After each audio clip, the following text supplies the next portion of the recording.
They say fairy tales end with a kiss and a crown, but what happens after the crown is back on, the palace doors close, and the help sees a little more than they should? I thought the hardest part would be telling Jake I'm royalty. Turns out, it's explaining why the palace butler woke up tangled in our sheets. Being back in Ellenhart felt like slipping into a costume that didn't fit anymore. The crown, the robes, the bowing courtiers, it all felt fake compared to Jake's flannel sheets and the smell of coffee in his kitchen. But the hardest part? I'd left without telling him everything. He'd seen me at my most vulnerable. Literally. And the look on his face when the Queen's guards burst through that door, it haunts me. I should have chased after him then. But I didn't. I froze. And now, I've been back in the palace for weeks, haunted by the silence between us. My mother and I have had discussions. She was shocked. Of course she was. The idea of a gay heir was something the royal court never planned for. But surprisingly, it wasn't the end of the world. One of her advisors, an older woman with sharp eyes and a softer heart, floated the idea of a surrogate. The bloodline can still continue, she said, even if the path looks different. So now I have a plan. But none of it matters if Jake won't even speak to me. So I'm going back. To the States. To him. Because thrones can wait. But love? That's once in a lifetime. I kept replaying that moment over and over again. 1 second I was inside him. Everything felt so perfect, so right, and then boom, the door flew open, guards in polished boots. And someone actually shouted, "Your Highness." My brain short-circuited. Theo, a prince. My prince. And he never told me. I'd always known he was hiding something. I thought maybe a rich family, maybe some conservative background. I didn't expect a royal bloodline and a palace with more rooms than I could count. So yeah, I did what any sane guy would do. I freaked the hell out, blocked his number, avoided the app, buried myself in work. But no matter how many walls I built, he was still there, in my head, in my heart. Then today, there was a knock at the door. I expected a delivery. Instead, it was Theo, wearing jeans and a hoodie. No guards, no crown, just him. His hands were shaking. His eyes looked like they hadn't slept. "I had to see you," he said. And I didn't say anything, not right away, because part of me wanted to kiss him, and the other part still wasn't sure if I was ready to let my heart be royal property. But damn if he didn't look like the only thing I'd ever wanted. His door looked just like I remembered. A little chipped paint near the bottom, a welcome mat that was always crooked, and a potted plant I was pretty sure he hadn't watered since I left. I stood there for a good 10 minutes before knocking. My palms were sweaty. My heart was beating like a war drum. And when the door finally opened, there he was. Jake. Messy hair. Tired eyes. Wearing that same damn hoodie I'd stolen once to sleep in. "I'm not here to ask for forgiveness," I started, voice shaking. "I'm here to ask for a chance." He didn't say anything. Just leaned against the doorframe, arms crossed. "I should have told you," I continued. "I was scared. Of losing you. Of losing what we had before the crown came between us. But I'm not running anymore." I took a breath. "I want you to come with me. Back to Ellenhart. Not forever, not if you're not ready. Just come stay at the palace. Call it a vacation, if you want. No pressure. No titles. Just us. You and me." I tried to smile. "But if I'm being honest, Jake, I'm hoping you'll stay." He looked different this time. Not like a prince. Not like a college kid. Either. He looked grown. Determined. Scared, too, but that made two of us.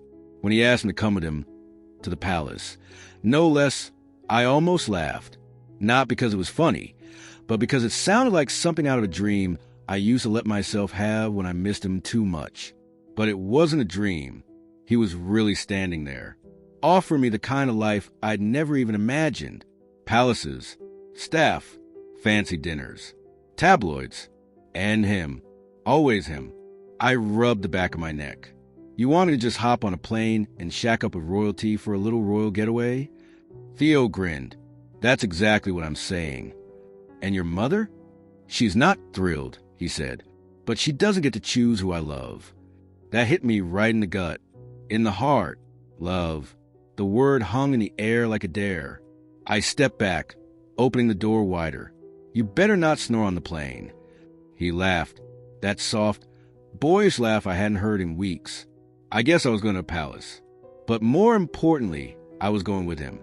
The car was so quiet I could hear myself swallow. Outside the tinted windows, marble gates rose up like something out of a history book. Guard towers, stone lions. Everything looked like it had been carved, painted, and polished by 1,000 years of royalty. And me? I was in jeans, wrinkled jeans. When the car rolled to a stop, a line of staff, actual palace staff, stood waiting in press uniforms. One even bowed. I turned to Theo. Do I bow back or just wave like a confused American? He smiled, but I could see the nerves behind it. Just be yourself. Right. Me. Myself. The guy who installs drywall and says, dude, too often. The palace was bigger than my high school and quieter than a church. The halls echoed when I walked. Theo led me past portraits of kings and queens with eyes that seemed to follow me. The scent of polished wood and old books filled the air, and then we entered the room. The queen sat at the center like a statue, graceful, proud, and definitely sizing me up like I was a denikin on a grocery shelf. Theo squeezed my hand before stepping forward. Mother, this is Jake. She didn't flinch. The construction worker. Yes, Theo said, and the man I love. That word again. Love. And now the queen's eyes were on me. Welcome to Ellenhart, Mr. Jake. I hope you understand that this is unorthodox. I swallowed, so is falling in love with a prince. But here we are. For a second, just a second, I thought she might smile. She didn't, but she nodded. Progress? Bringing Jake home felt like setting fire to every expectation ever placed on me, and somehow, it felt like freedom. We made out in most of the 52 royal and guest bedrooms. When we walked into the grand salon, I could feel the tension crawl up Jake's spine. He was trying to be chill, but his eyes were screaming, "Where the hell am I?" He looked so out of place next to the gold leaf and crystal chandeliers. But to me, he fit better than anyone who had ever walked these halls. Mother was a fortress, as always. Regal. Composed. Terrifying. Jake held his own. Not groveling. Not backing down. Just being Jake. And when he called me a prince and said he'd fallen in love anyway, I swear, my heart did something I'm sure would scandalize a physician. Later that night, in the room I'd had since childhood, Jake stood by the balcony overlooking the gardens, his hand stuffed in his hoodie pocket. "This place is insane," he whispered. "You get used to it." "I don't want to get used to it if it means losing myself."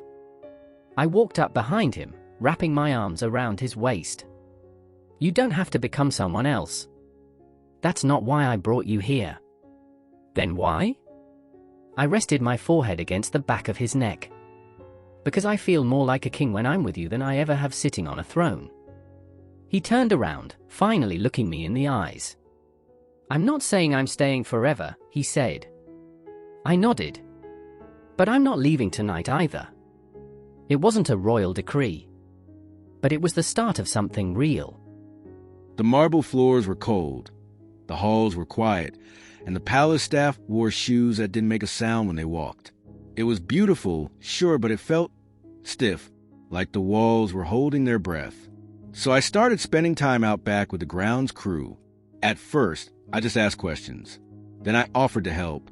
Next thing I knew, I was hauling mulch in a wheelbarrow with Marius, the palace gardener, who taught me how to say worm poop in Ellenharshan. It's more poetic than you'd think. A couple days later, I helped one of the maintenance guys replace a busted pipe in the kitchen wing. I knew what I was doing, so I did it. Simple as that. Except apparently it wasn't. By the end of the week, whispers had turned into full-on palace gossip. Someone spotted me trimming hedges without gloves and nearly dropped their tea tray. I got called into a meeting with a lady who had too many feathers in her hat and not enough warmth in her voice. Something about decorum, public image, royal expectations. Then Theo found out. I was walking past the west courtyard when I saw him. Jake. Shirt off. Sweat glistening. Helping Francois fix the irrigation system like he was born for it. He was laughing with the gardeners like they were old friends. One of the maids offered him lemonade, and he drank it like a king.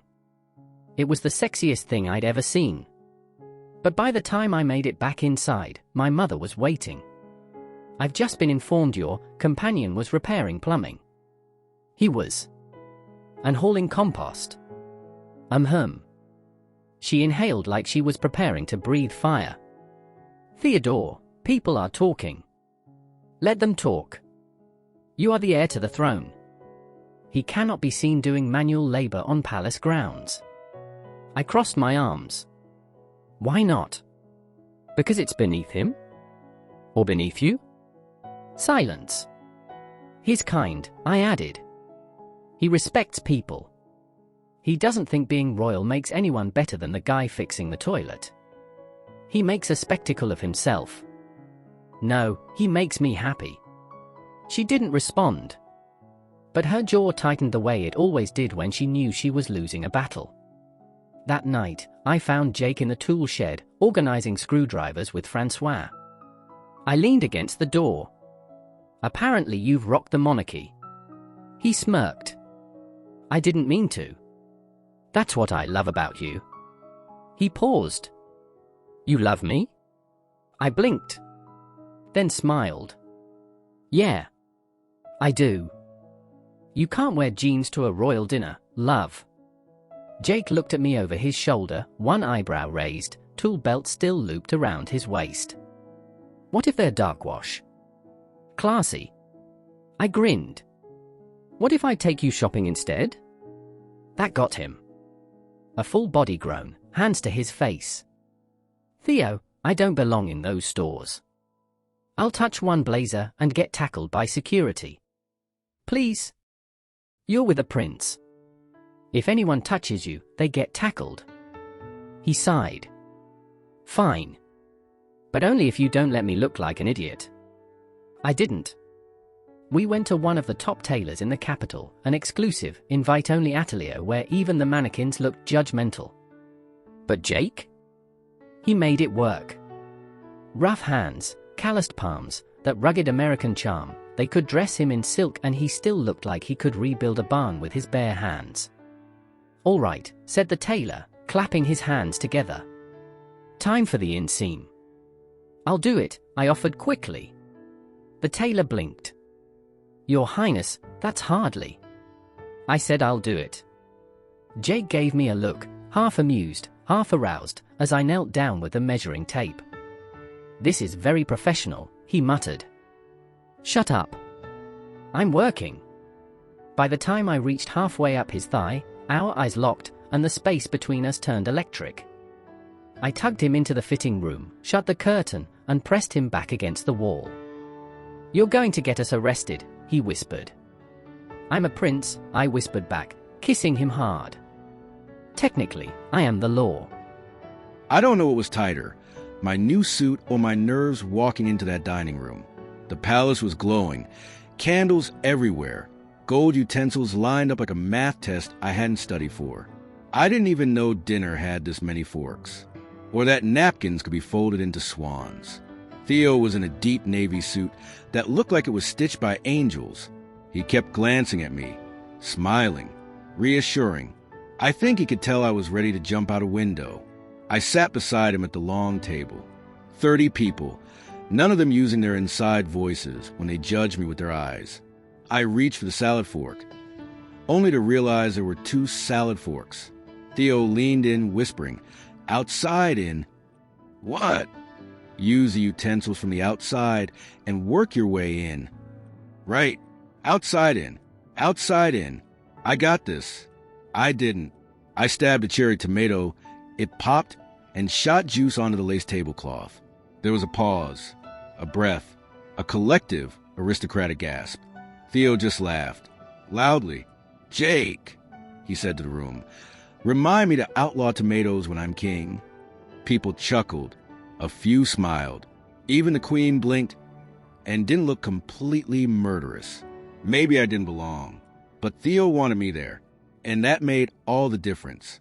The royal shower was big enough to host a small opera. Marble everything, gold fixtures, and water that rained from the ceiling like a gentle storm cloud. I never used it until Jake came to the palace. Now? We'd accidentally end up there almost every other night. That evening, we couldn't keep our hands off each other. Jake had just come back from helping with the rose garden, dirt still under his fingernails, shirt clinging to his chest from the heat. He looked like a walking Calvin Klein ad for Dirty Prince fantasies. So we ended up in the shower. He pushed me gently against the warm tile as the water streamed around us. Steam wrapped us in a foggy cocoon, and his lips found mine, hungry and soft all at once. His hands were everywhere, tracing my back, my sides, gripping my hips like he was anchoring himself to me. I just let out a low moan when, "Your Highness, have you seen, oh?" The voice startled us both. We froze mid-makeout, dripping wet, Jake's hand literally on my ass. Standing in the doorway was Bennett, the head butler. Silver hair, spotless gloves, a tray of folded towels in his arms. He blinked once, calmly. Then he winked. And smiled. Then walked away. No apology. No embarrassment. Just intrigued approval. Jake and I stared at each other, mouths still hanging open. Did he just wink? I asked. I think he liked what he saw, Jake said, smirking. I burst out laughing. What the hell? Should we be flattered? We both stood there, naked, grinning like idiots. And secretly? Every time we snuck back into the shower after that, we kind of hoped Bennett might walk in again. Just to see if he'd wink twice. That shower wasn't just a shower. It was a cathedral made of marble and steam. It echoed. It sparkled. It practically begged for sin.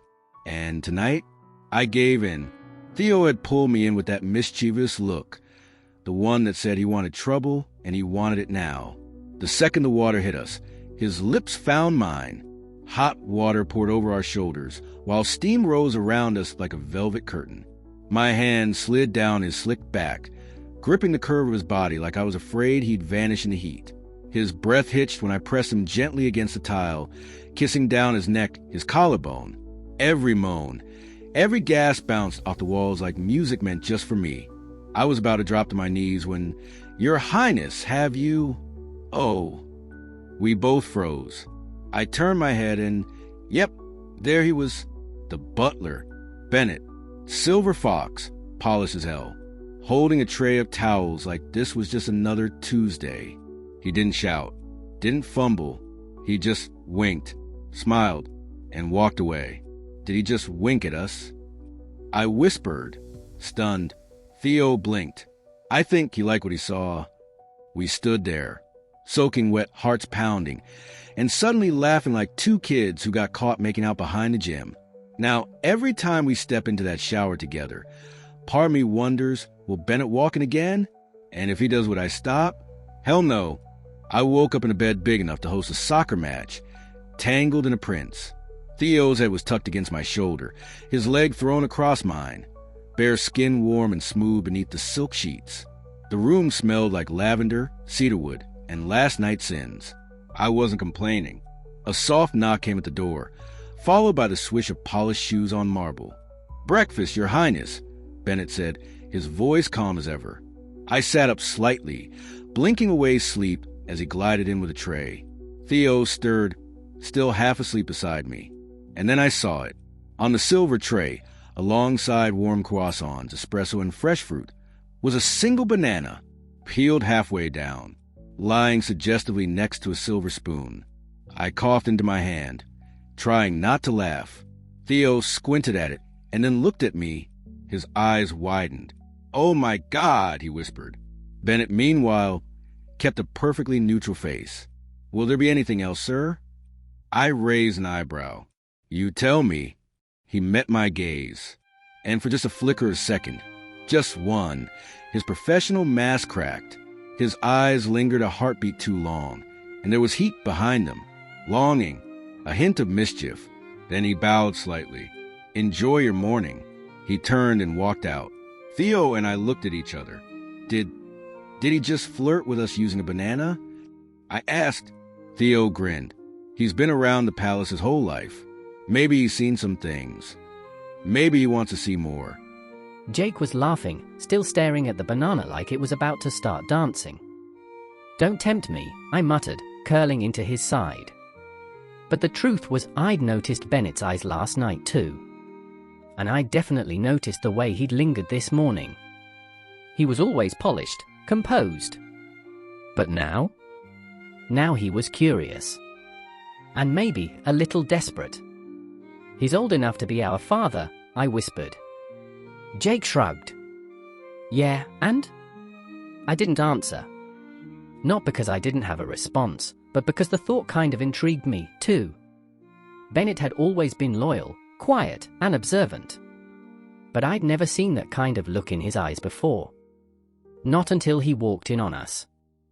Not until he saw what I had with Jake. And maybe he wanted to feel that, too. I should have stopped at one glass of wine. But the palace had been lively that night, and someone had opened a bottle of Ellenhart's finest vintage. And I was just tired. Tired of watching, of pretending, of quietly folding napkins while stealing glances that burned more than I cared to admit. So, I drank. And somewhere between the second glass and the fourth, I said it. I haven't ever been with a man. I was slouched in one of the sitting room chairs, tie loosened, cheeks flushed. Didn't think I could be. But you too. I looked between Theo and Jake, their knees almost touching on the velvet couch. You've awakened something in me. I can't stop thinking about it. About you. I'm sorry. It was dead quiet for a moment. Then Theo leaned over and whispered something in Jake's ear. I couldn't hear it. But I saw the way Jake's lips curved after. Jake looked at me, slow and steady, then back at Theo. It's up to you, he said aloud. And the two of them stood up. Theo reached out a hand. Come with us, he said, gently. And I did. I wasn't sure what had come over me, and maybe it was the wine, maybe it was the way Bennett's voice cracked when he said he'd never been touched, never let himself feel. Or maybe it was the look in Jake's eyes when he whispered back, it's up to you. But I knew what I wanted. I wanted to give Bennett a night he'd never forget. Not out of pity, but because we saw him. Really saw him. And maybe he deserved to feel something real, too. That night, in our room, we didn't speak much. We didn't need to. We just showed him what desire looked like. What softness could feel like. What it meant to be wanted. The next morning, sunlight slipped across the stone floor, the golden kind that made everything feel like a dream. Bennett was still asleep in the center of the bed, sheets barely covering him, his hair tousled, lips parted, looking like a man who'd lived an entire lifetime in one night. He let out a soft groan. Wrecked, he mumbled. Theo chuckled beside me. Told you we'd give him the time of his life. I smirked and kissed his shoulder. Do we need to remind him tonight? Bennett's eyes fluttered open just enough to hear that. And even through the hangover, he smiled, just as the three of us were drifting in and out of lazy morning bliss. There was a knock on the door, a sharp, authoritative knock, not the kind you ignore. Theo's smile faded. Bennett groaned. Tell him to go away, unless they're bringing more of that. But then the voice came through the door, calm, clipped, unmistakable. His Majesty and Mr. Whitmore, the Queen requests your presence. Immediately, Theo sat up, sheet slipping down his chest. He looked at me, wide-eyed. I blinked. Do you think she knows? He didn't answer. He just swallowed hard and got out of bed.